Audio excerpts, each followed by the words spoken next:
Hostel کے باہر قدم رکھتے ہی شہر کی سڑکوں نے جیسے اس منظر کا مذاق بنایا۔ گاڑیاں تیزی سے گزر رہی تھی، ٹھنڈی ہوا چل رہی تھی اور میں ایک بے ہوش لڑکی کو کندھے پر اٹھائے کھڑا تھا۔ شہر کی گلیاں اس وقت خاموش تھیں، مگر سگنل کی لائٹس کا ہلکا ہلکا رنگ میرے ہاتھ میں لٹکی ہوئی اس لڑکی کے چہرے پر پڑ رہا تھا۔ میں جانتا تھا اگر اس کو ہوش ہوتا تو وہ چیختی، بھاگتی، مجھ سے دور ہوتی، مگر اب وہ مکمل طور پر میرے رحم میں تھی، اور یہی چیز مجھے عجیب سا احساس دلا رہی تھی۔ ہم باہر کھڑی کرائے کی گاڑی تک آئے تو چچا زاد نے دروازہ کھول کر طنز کیا، چلو ہیرو، اپنی دشمن کو گاڑی میں بٹھا دو۔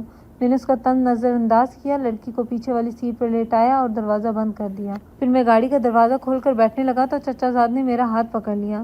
ایک بات یاد رکھ، یہ لڑکی تیرے ہاتھ میں ہے، لیکن اس کے آگے پوری دنیا کھڑی ہے۔ میں نے اس کی طرف دیکھے بغیر کہا، دنیا میرے سامنے کچھ نہیں ہے، میں ایک بار فیصلہ کر لوں تو پہاڑ بھی راستہ چھوڑ دیتا ہے۔ گاڑی چل پڑی۔ ہاسٹل کی عمارت پیچھے چھوٹتی جا رہی تھی۔ میں خود بھی نہیں سمجھ پا رہا تھا کہ میرے قدم کس سمت جا رہے ہیں۔ بس ایک بات طے تھی، میری کہانی اب بدلنے کی نہیں رہی تھی، کچھ اور بن رہی تھی۔ حویلی کے بڑے لوہے کے دروازے سے جیسے ہی میں نے دھکا دے کر کھولا، اندر کھڑے سب لوگوں نے ایک شور سا مچا دیا، جیسے میں دشمن کی لاش اٹھا کر لایا ہوں۔ مائیں اپنے بچوں کو سینے سے لگا کر پیچھے ہٹ گئیں۔ مردوں نے ایک دوسرے کے کان میں کچھ کہا اور پھر سب نے تالیاں، نعروں اور زہریلے فخر کے ساتھ میرا استقبال کیا۔ ایک نے چیخ کر کہا، واہ بھائی، آخر کار غیرت کا بدلہ لے لیا گیا۔ دوسرا بولا، ساجد خان کو جواب مل گیا ہوگا۔ میں نے ان سب کو ایک نظر دیکھا، پھر اپنے کندھے پہ پڑے بے جان بوجھ اس لڑکی کو تھوڑا سنبھالا۔ وہ بالکل بے ہوش تھی، مگر اس کے چہرے پر وہ خوف ابھی بھی نقش تھا جو ہاسٹل میں دیکھا تھا۔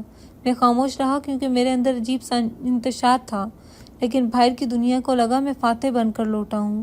ماں صحن کے بیچ کھڑی تھی، جیسے پورے منظر کی ملکہ ہو۔ میں نے لڑکی کو زمین پر آہستہ سے لٹایا تو ماں تیزی سے آگے بڑھی۔ اس کی آنکھوں میں وہی جنون تھا جو اس نے رخصتی سے پہلے میرے سامنے دکھایا تھا۔ اس نے نوکرانی کو آواز دی، کالک لے کر آؤ۔ نوکرانی دوڑی۔ تھوڑی دیر بعد ایک برتن اٹھا لائی۔ ماں نے انگلیاں کالک میں ڈبو کر لڑکی کے گال، ماتھے اور ٹھوری پر کالے نشان لگا دیے۔ میں نے کہا، امی یہ سب کیوں؟ ماں نے میری بات کاٹ دی، دشمن کی بیٹی کو خوبصورت رہنے دینا کمزوری ہوتی ہے، اس کا غرور توڑنا پڑے گا۔ پھر اس نے کینچی اٹھائی اور لڑکی کے بال پکڑ کر کاٹنے لگی۔ میں نے فوراً اس کا ہاتھ پکڑ لیا، رک جائیں، یہ بے ہوش ہے، اسے ہوش میں آنے دیں۔ پورا صحن خاموش ہو گیا، سب کی نظریں میری طرف اٹھ گئیں، جیسے میں نے کوئی غداری کر دی ہو۔ چچیاں سرگوشیاں کرنے لگیں، یہ تو نرم پڑ گیا ہے۔ مردوں نے بھویں چڑھا کر مجھے دیکھا اور چچا زاد نے ایک طنزیہ ہنسی ہنسی، لو جی، ہیرو صاحب دشمن کے بال بھی نہیں کٹوانے دیں گے اب۔ ماں نے غصے سے میرا ہاتھ جھٹکا، دور ہٹو، تم بھول رہے ہو کہ یہ کون ہے۔ میں نے ایک لمحہ کو کچھ نہ کہا، پھر لڑکی کو اٹھا کر اندر کے کمرے کی طرف چل دیا۔ پیچھے چچا زاد کی آواز آئی، اوہ، اب اسے کمرہ بھی ملے گا، واہ بھائی۔ میں نے دروازہ اندر سے بند کر دیا۔ کمرے میں نیم اندھیرا تھا۔ میں نے لڑکی کو چارپائی پہ لٹا کر اس کے چہرے سے کالک صاف کرنے کی کوشش نہیں کی، بس ایک چادر اوڑھا دی۔ کچھ لمحہ میں اسے دیکھتا رہا اور پھر باہر آ کر دروازے کے پاس بیٹھ گیا۔ جیسے ہی خاموشی پھیلی، اندر سے ہلکی ہلکی سسکیاں سنائی دینے لگیں۔ مجھے اندازہ ہوا کہ شاید وہ ہوش میں آ گئی تھی۔ میں نے آہستہ سے دروازے پر ہاتھ رکھا اور کہا، ڈرو نہیں، اس وقت کوئی اندر نہیں آئے گا، آرام کرو۔ کوئی جواب نہ آیا، شاید وہ میری آواز پر بھی اعتبار نہیں کر سکتی تھی۔ اس رات میں نے کمرے کے دروازے کے پاس بیٹھ کر 2 بار ہلکی آوازیں سنی، جیسے کوئی آس پاس ٹہل رہا ہو، دیکھ رہا ہو، موقع ڈھونڈ رہا ہو۔ میں نے آہستہ سے دروازے پر ہاتھ رکھا اور اندر کو مخاطب کیا، سو جاؤ، میں یہیں ہوں، آج کوئی کچھ نہیں کرے گا۔ کوئی جواب نہیں آیا، مگر اندر کی سسکیاں رک گئیں۔ رات بہت لمبی تھی اور میں پہلی بار سمجھ رہا تھا کہ میں صرف ایک لڑکی کو گھر نہیں لایا، میں ایک جنگ لے آیا تھا، ایک ایسی جنگ جس کا دشمن باہر نہیں، میرے اپنے گھر کے اندر تھا۔ آدھی رات کا سناٹا بھی مکمل نہیں اترا تھا کہ مجھے وہی دبی دبی چاپ دوبارہ سنائی دی، جس نے پچھلی رات بھی میرا دل بے چین کر دیا تھا۔ میں کمرے کے باہر چارپائی پر نیم لیٹا ہوا تھا، مگر آنکھیں بند نہیں ہو رہی تھیں۔ جیسے ہی قدموں کی رفتار تیز ہوئی، میں ایک جھٹکے سے اٹھ بیٹھا۔ میں نے سایہ سا دیکھا جو دیوار کے ساتھ دبتا ہوا لڑکی کے کمرے کی طرف بڑھ رہا تھا۔ میں فوراً سمجھ گیا چچا زاد باز نہیں آیا۔ میں دبے قدموں اس کے پیچھے ہوا۔ وہ دروازے کے قریب پہنچ چکا تھا اور بغیر کسی جھجک کے آہستہ سے کنڈی اٹھا رہا تھا۔ میں سانس روکے اسے دیکھ رہا تھا۔ جیسے ہی دروازہ تھوڑا سا کھلا، میں نے ایک لمحہ بھی ضائع نہیں کیا۔ تیزی سے آگے بڑھتے ہوئے میں نے دروازہ کھولا اور اسے اندر داخل ہوتے دیکھا۔ وہ لڑکی کے عین سر پر سایہ بن کر جھکا ہوا تھا۔ لڑکی ہلکی روشنی میں سمٹی ہوئی جاگی، اس کی آنکھیں حیرت سے پھٹ گئیں۔ میں دھاڑا، ہاتھ لگا کر دکھا۔ وہ چونکا، مگر ہاتھ پیچھے نہ کیا۔ غصہ میرے اندر بجلی بن کے دوڑا۔ میں نے لپک کر اس کا بازو پکڑا اور پوری قوت سے اسے پیچھے کھینچا۔ وہ کچھ کہے بغیر جا گرا وہ میرا چچا زاد تھا۔ وہ فوراً اٹھا، دانت پیستے ہوئے بولا، تو پھر آ ہی گیا راستہ روکنے۔ میں نے آگے بڑھتے ہوئے کہا، بار بار سمجھایا ہے، دور رہ اس کمرے سے۔ وہ ہنسا، کیوں؟ اب یہ تمہاری حفاظت ہے؟ دشمن کی بیٹی پر پہرا دینے لگے ہو؟ اس بار بات لفظوں تک نہیں رہی، اس نے میرے سینے پر دھکا دیا۔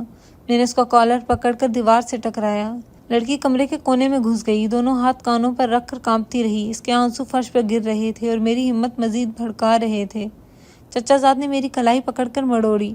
میں نے جھٹکے سے اسے دھکا دیا اور لڑکھڑاتے ہوئے بستر سے ٹکرایا، پھر آگ بگولا ہو کر مجھ پر لپکا۔ ہم دونوں نے ایک دوسرے کو گھونسے مارے، زمین پر گرے، دوبارہ اٹھے۔ شور اتنا تھا کہ شاید پورا گھر جاگ سکتا تھا۔ میں نے جھپٹ کر اس کا بازو پکڑا، گھمایا اور پوری طاقت سے اسے دروازے کی طرف دھکیل دیا۔ وہ لڑکھڑاتا ہوا باہر جا گرا۔ میں دروازے کے آگے کھڑا ہو گیا اور بولے بغیر دروازہ بند کر دیا، جیسے وہ اب میرے وجود سے باہر بھی قدم نہ رکھ سکے۔ وہ دروازے پر مکے مارتا رہا، دیکھ لینا، سب کو بتاؤں گا میں، تو اس کی خاطر مجھ پر ہاتھ اٹھا رہا ہے، پورا خاندان دیکھے گا کہ تم کون ہو۔ میں نے اس کی کوئی بات نہ سنی، اندر صرف ایک لڑکی کی لرزتی سسکیاں تھیں۔ کچھ دیر بعد میں نے صحن میں دبے قدموں کے چلنے کی آواز سنی۔ شاید سب یہ دیکھنے آئے تھے کہ میں کیا کر رہا ہوں، لیکن میں دروازے پر ہی بیٹھا رہا، جیسے کسی جنگ کی پہلی قسط ختم ہوئی اور اگلی قسط صبح شروع ہونی ہو۔ صبح سورج کے ساتھ بھاری ہوا بھی اٹھی۔ جب میں صحن میں آیا، سب کی نظریں میری طرف جمی ہوئی تھیں۔ کسی کی بھویں تنی ہوئی، کسی کے چہرے پر طنز تھا، کسی کے ہونٹوں پر بدگمانی۔ ماں بڑے چبوترے پر کھڑی تھی۔ میرے داخل ہوتے ہی اس کا چہرہ ایسے لگ رہا تھا جیسے اسے کوئی کڑوا سچ ہضم نہ ہو رہا ہو۔ وہ سرد لہجے میں بولی، اچھا، سنا ہے تم نے رات کو گھر والوں پر ہاتھ اٹھایا؟ میں نے کچھ نہ کہا۔ چچا زاد فوراً آگے آیا، چچی، اس نے مجھے کمرے سے دھکے دے کر نکال دیا، دشمن کی بیٹی کے لیے۔ کچھ عورتوں نے ہائے کا شور مچایا۔ ماں نے مجھے اوپر سے نیچے تک دیکھا، اس کی آنکھوں میں الزام، شکوہ، بے اعتمادی سب کچھ تھا۔ میں نے کہا تھا دشمن کی بیٹی دشمن رہتی ہے، لیکن تم تو اس پر پہرا دے رہے ہو، تم کمزور ہو گئے ہو۔ میں نے اس کی آنکھوں میں آنکھیں ڈال کر پہلی بار کہا، امی، کچھ باتیں ایسی نہیں ہوتی جیسے آپ چاہتی ہیں۔ پورے صحن میں خاموشی چھا گئی۔ ماں نے ایک قدم آگے بڑھ کر کہا، کمزوری دکھاؤ گے تو مار دوں گی اس کمزوری کو، تم سمجھ نہیں رہے کہ تم کیا کر رہے ہو۔ چچا زاد نے سر ہلا کر کہا، یہ تو پاک صاف کر کے واپس جانے دے گا لگتا ہے۔ میں نے اس کی طرف دیکھا، اپنی فکر کرو۔ وہ چپ ہو گیا، شاید یہ میری آنکھوں میں کل رات والی درندگی اب بھی دیکھ رہا تھا۔ ماں مجھے گھورتی رہی، یاد رکھنا، دشمن کے لیے نرم دل رکھو گے تو ایک دن یہی نرمی تمہیں لے ڈوبے گی۔ اس کی بات میرے سینے میں دھنس گئی۔ میں خاموش کھڑا رہا، مگر میرے دل کے اندر ایک نئی آواز جنم لے چکی تھی، ایک ایسی آواز جسے میں دبانے کی جتنی کوشش کرتا وہ اتنی ہی زور سے اٹھتی۔ یہ آواز کہہ رہی تھی، شاید حقیقت وہ نہیں تھی جو مجھے بچپن سے سکھائی گئی تھی۔ لڑکی کو حویلی میں قید کے ساتھ ساتھ وہ تمام کام دیے گئے جو عام نوکرانیوں کے لیے بھی مشکل تھے۔ صبح فجر کے بعد ہی اسے جگا دیا جاتا، پہلے برتن دھونا، پھر صحن دھونا، پھر جانوروں کو چارہ ڈالنا، پھر باورچی خانے میں سبزی کاٹنا اور آخر میں چولہے پر کھانا بنانا۔ باقی نوکرانیاں اس پر حکم چلاتی رہتی جیسے وہ انسان نہیں، کوئی بھولے سے پکڑی گئی مخلوق ہو۔ میں اکثر دور سے ان سب کو دیکھتا، مگر گھر کی فضا ایسی تھی کہ سامنے آ کر کچھ کہنا ممکن نہیں تھا۔ ماں کے حکم کے بعد سب اسے ایسے ہی برتاؤ کر رہے تھے جیسے دشمن کے گھر کی لونڈی کے ساتھ کیا جاتا ہے۔ اسے دن میں صرف ایک وقت خوش روٹی اور پانی ملتا تھا، باقی وقت وہ تھکن کے مارے کبھی دیوار کے ساتھ ٹیک لگاتی، کبھی چولہے کے پاس زمین پر بیٹھ جاتی، لیکن جیسے ہی کوئی دیکھ لیتا اسے فوراً کھڑی ہو جاتی۔ شام کے وقت سے تندور پر روٹیاں لگانے کے لیے کہا گیا۔ تندور کی گرمی اس کے جسم پہ ایسے پڑ رہی تھی جیسے کسی نے اسے آگ کے سامنے کھڑا کر دیا ہو۔ میں صحن کے دوسرے کنارے پہ بیٹھا کام دیکھنے کی کوشش کر رہا تھا تاکہ میری طرف کسی کی توجہ نہ جائے۔ وہ روٹی لگا رہی تھی کہ اچانک اس کا ہاتھ تیز آگ کے کنارے سے ٹکرایا۔ اس کی چیخ دب گئی، مگر میں نے سن لی۔ میں فوراً اٹھ کر اس کے پاس گیا اور اس کا ہاتھ پکڑ کر دیکھا۔ جلد سرخ ہو چکی تھی اور درد سے اس کی آنکھیں نم تھیں۔ میں نے کہا، رکو، یہ ہاتھ جل گیا ہے، مرہم لگانے دو۔ وہ گھبرا کر بولی، نہیں، کوئی دیکھ لے گا۔ میں نے پرواہ کیے بغیر کہا، ہاتھ دکھاؤ۔ وہ خاموشی سے ہاتھ آگے کر گئی۔ میں نے پاس پڑی ٹھنڈی مٹی اور مرہم ملایا اور اس کے ہاتھ پر لگا دیا۔ وہ آنکھیں بند کر کے تکلیف روکنے لگی، مگر اس کے چہرے پر کچھ دیر بعد سکون آ گیا۔ اسی لمحے پیچھے سے ماں کی چیخ سنائی دی، یہ کیا ہو رہا ہے؟ میں نے پیچھے دیکھا تو ماں غصے سے لال تھی۔ وہ تیزی سے میرے قریب آئی اور بغیر کچھ سوچے میرے گال پر ایک زوردار تھپڑ دے مارا۔ تمہیں ہو کیا گیا ہے؟ تم دشمن کی بیٹی پر ترس کھا رہے ہو؟ میں نے تھپڑ کی ٹھنڈک گال پہ محسوس کی، مگر جواب میں کچھ نہ کہا۔ ماں نے انگلی میرے چہرے پر رکھ کر کہا، اگر دوبارہ کسی نے دیکھا کہ تم اس کے پاس گئے یا اسے ہاتھ لگایا تو مجھ سے برا کوئی نہیں ہوگا۔ لڑکی نے فوراً ہاتھ پیچھے کر لیا، جیسے اسے میرے لیے بھی خوف محسوس ہوا ہو۔ میں نے اسے دیکھا، وہ سر جھکائے کھڑی تھی۔ آنکھوں میں ایک عجیب ملال تھا۔ ماں وہاں سے پلٹ گئی۔ باقی لوگوں نے بھی سرگوشیاں کی، یہ تو بدل رہا ہے دشمن کی بیٹی کے لیے۔ میں صحن میں کھڑا رہا، تمام شور میرے پیچھے چھوڑ کر لوگ اپنے کام میں لگ گئے، لیکن میرے کانوں میں صرف ایک ہی بات گونج رہی تھی، ظلم کا بوجھ صرف اس پر نہیں مجھ پر بھی بڑھ رہا ہے۔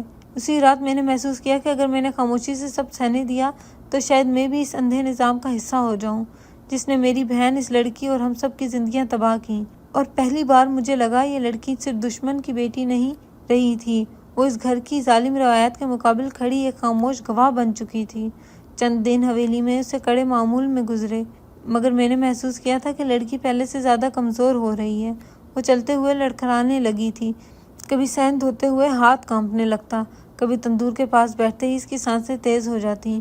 نوکرانیاں مسلسل اس پر کام کا بوجھ ڈالتی رہتی اور اس کی حالت پر طنز کیے بغیر نہ رہتی۔ ایک رات کے آخری پہر سب سو گئے، میں آہستہ سے کمرے کا دروازہ کھول کے اندر گیا۔ کمرے میں ہلکی سے بوسیدہ بتی جل رہی تھی۔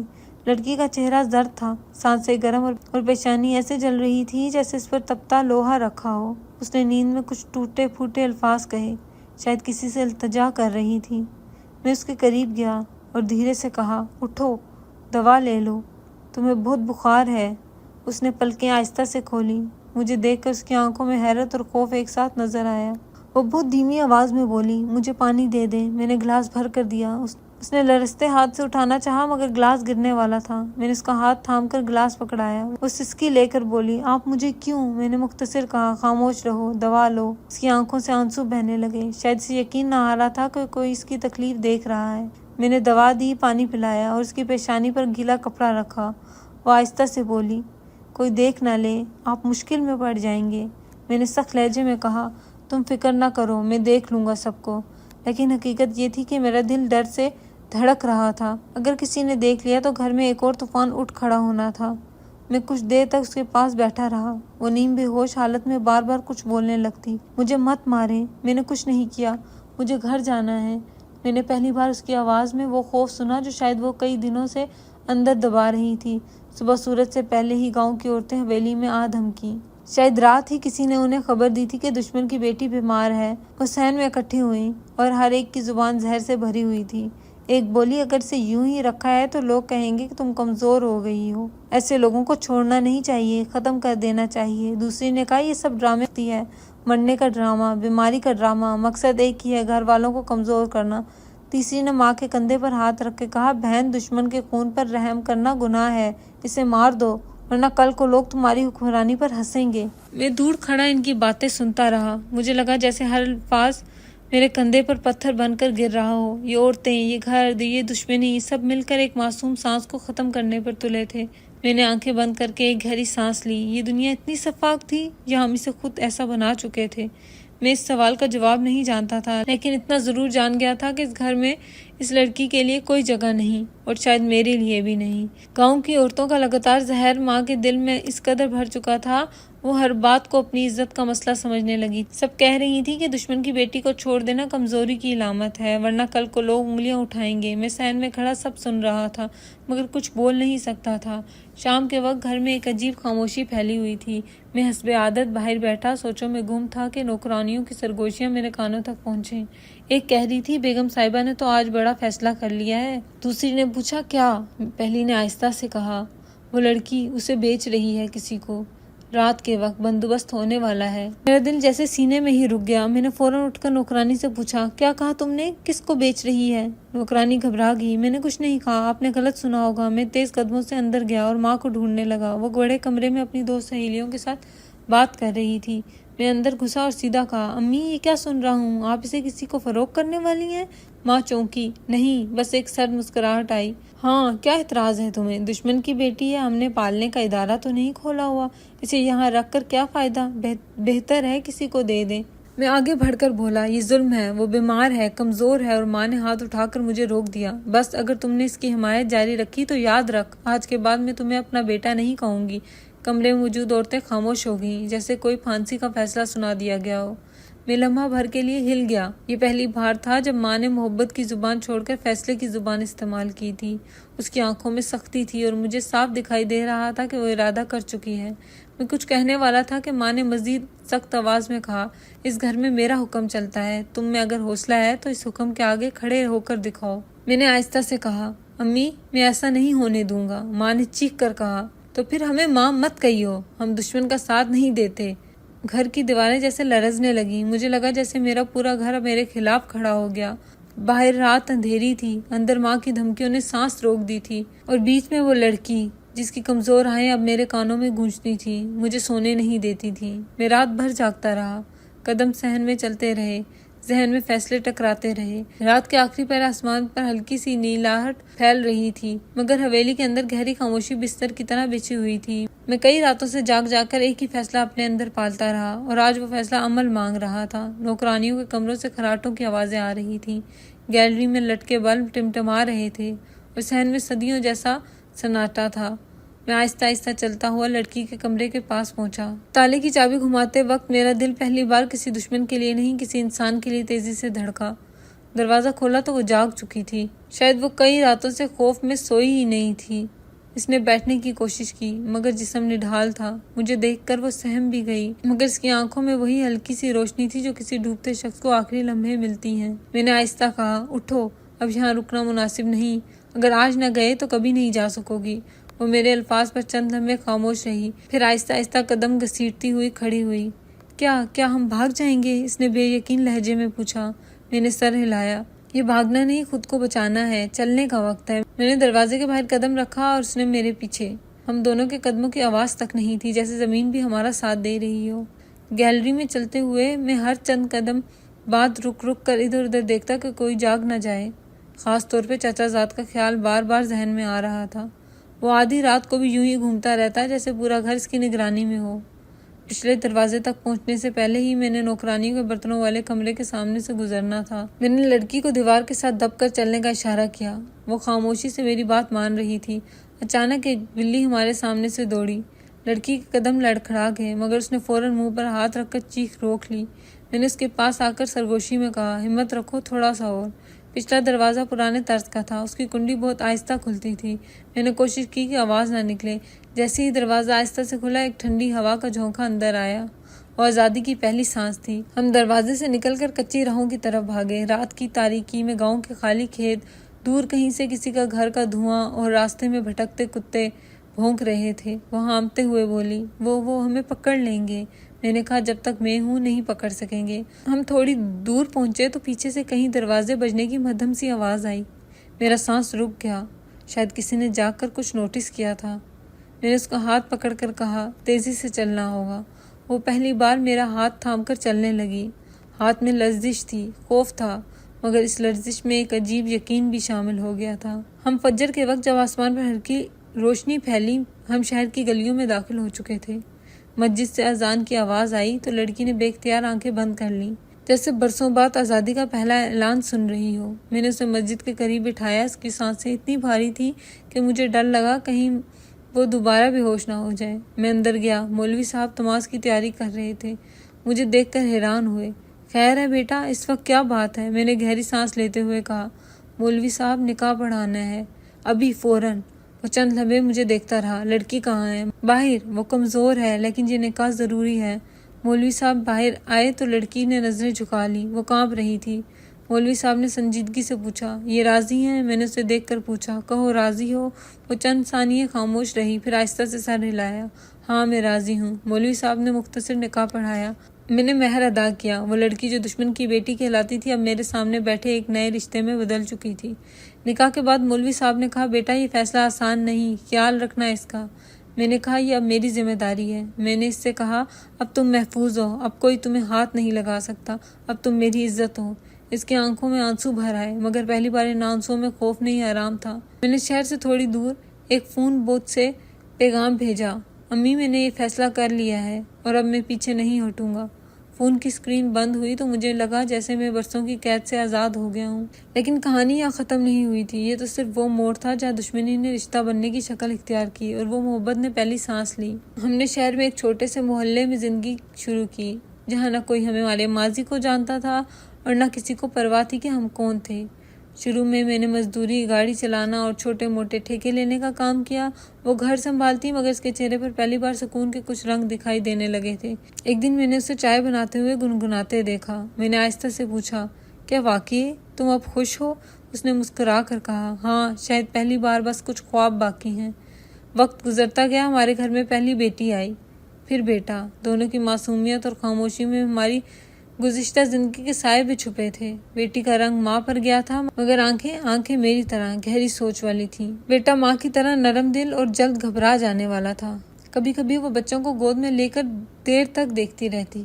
ایک رات اس نے آہستہ سے پوچھا، کیا انہیں کبھی دادی سے ملواؤ گے؟ میں کچھ دیر خاموش رہا، پھر میں نے کہا، وہ دروازہ اب بھی بند ہے۔ ماں نے مجھے معاف نہیں کیا اور شاید نہ کرے گی۔ وہ سر جھکا کر بولی، میں چاہتی ہوں کہ بچے جانیں کہ ان کی ایک دادی بھی ہے۔ میں چاہتی ہوں کہ وہ مجھے دیکھ کر نفرت کرتے ہوئے بھی اپنے پوتے کی جھلک دیکھیں، شاید اس کا دل بدل جائے۔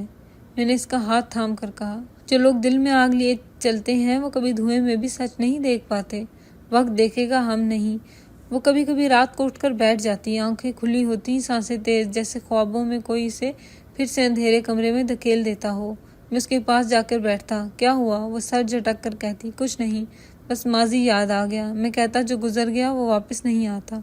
وہ جواب دیتی، سچ ہے، لیکن بھولتا بھی نہیں ہے۔ ایک بار ہمارے گھر کے قریب گاؤں کے کسی پرانے جاننے والے کو دیکھ کر وہ یکدم پیچھے ہٹ گئی۔ اس نے بچے کو زور سے پکڑا اور دروازہ بند کر دیا۔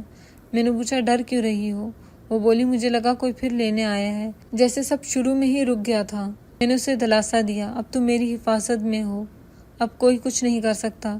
سالوں میں پہلی بار حالات نے مجھے اتنا مضبوط بنا دیا تھا کہ میں ماضی کو دور سے دیکھ سکتا تھا، مگر اس کے زخم ایسے تھے کہ وہ وقت کے مرہم سے بھی نہیں بھرے۔ کئی بار اس نے کہا، ہم دونوں ایک دوسرے کو بچانے کے لیے بھاگے تھے، مگر کبھی کبھی لگتا ہے میں اب بھی کہیں قید ہوں۔ میں نے جواب دیا، آزادی صرف جسم کی نہیں، لیکن تمہارا دل اب آزاد ہے، باقی سب وقت کا کام ہے۔ ایک دن محلے میں ایک عورت نے آ کر پوچھا، بہن تمہارے میکے والے کیوں نہیں آتے؟ وہ مسکرا کر بولی، دور رہتے ہیں، راستے مشکل ہیں۔ لیکن جیسے ہی وہ عورت چلی گئی، وہ چپ چاپ بیٹھ گئی۔ میں اس کے پاس بیٹھا تو اس نے دھیرے سے کہا، کاش ایک دن، صرف ایک دن، وہ مجھے بیٹی کہہ کر قبول کر لے۔ میں نے دیکھا کہ اس کے اندر وہ زخمی بچی ابھی بھی موجود تھی۔ وہ چاہتی تھی کہ کوئی اسے سینے سے لگا کر کہے کہ وہ بے گناہ تھی۔ اس کے گھر والے اب یہی سمجھتے تھے کہ وہ بھاگ گئی ہے۔ میں ایک بار بچوں کو لے کر گاؤں جانے کا سوچ بھی چکا تھا، مگر پھر وہ واقعہ یاد آیا جب میں نے ماں کو نکاح کی خبر بھیجی تھی اور اس نے جواب میں صرف ایک پیغام بھیجا تھا، میرا بیٹا مر چکا ہے، میرے لیے تم بھی نہیں رہے اور وہ بھی نہیں۔